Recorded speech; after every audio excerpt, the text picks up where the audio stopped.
বন্ধুরা কেমন আছেন? আশা করছি ভালো আছেন। একটা ধাঁধা দিয়েছিলাম কিছুদিন আগে, সেখানে 4টি সংখ্যা বলেছি।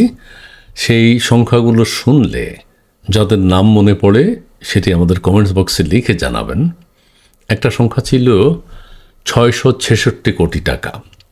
এই সংখ্যা বললে কার নাম মনে পড়ে যায়? আপনারা সঠিক উত্তর দিয়েছেন, সেটি হচ্ছে ডক্টর মোহাম্মদ ইউনূস। উত্তর সঠিক। এবং আমি বলেছি 26 লক্ষ।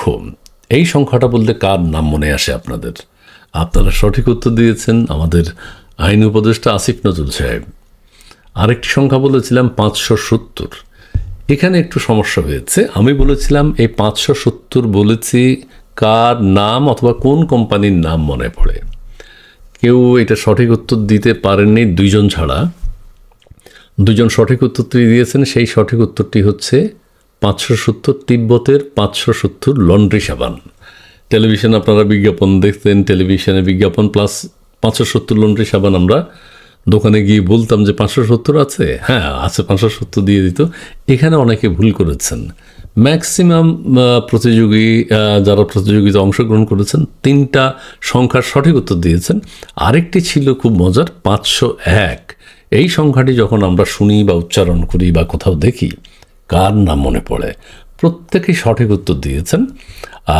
আমাদের মামুনুল হক সাহেব 570-এর ব্যাপারে, যেমন 666 কোটি টাকা ডক্টর ইউনূস, 26 লক্ষ আসিফ নজরুল, 501 মামুনুল হক।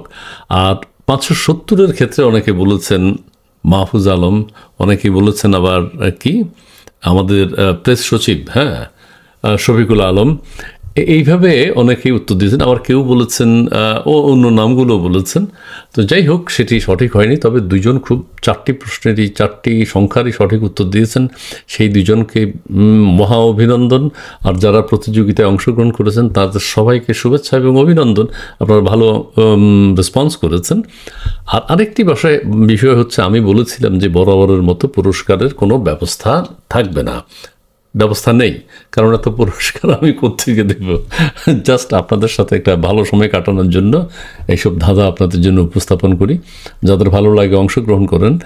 কেউ কেউ বলেছেন যে ভাই এই এত কষ্ট করে 4টা যে সংখ্যা বললেন এগুলোর উত্তর দিতে পারবো না, কারণ পুরস্কারের ব্যবস্থা নাই। যেহেতু কোনো পুরস্কারের ব্যবস্থা নেই সেহেতু কোনো উত্তর দিচ্ছি না। কিন্তু তারা কমেন্টসটি করেছেন, সেই জন্য যারা প্রতিযোগিতায় অংশগ্রহণ করেছেন প্রত্যেককেই অভিনন্দন জানাচ্ছি। আর আজকে অথবা কালকে আরেকটি ধাঁধা প্রতিযোগিতার আয়োজন করব। আপনারা যারা সময় সুযোগ মতো এই ছোটোখাটো লেখালেখিতে অংশগ্রহণ করতে পারেন, অর্থাৎ কমেন্টস বক্সে আমাদেরকে জানালেই আমরা বুঝতে পারবো যে আপনার উত্তর সঠিক কি সঠিক হয়নি। আর ইউটিউব এবং ফেসবুক পেজে আমি এই ধাঁধার আয়োজন করে থাকি। ইউটিউবেও আপনারা অনেক অংশগ্রহণ করেন, ফেসবুক পেজেও অনেক অংশগ্রহণ করেন। সবাইকে ধন্যবাদ জানাচ্ছি, কৃতজ্ঞতা জানাচ্ছি অংশগ্রহণ করবার জন্য। এর আগে আরও কয়েকটি ধাঁধা ছিল, সেখানেও আপনারা পার্টিসিপেট করেছেন।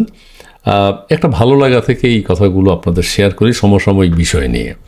সো আগামী প্রতিযোগিতায়ও আপনারা অংশগ্রহণ করবেন সেই আহ্বান জানিয়ে সবাইকে আবারও ধন্যবাদ এবং কৃতজ্ঞতা জানিয়ে এখানে শেষ করছি। ধন্যবাদ।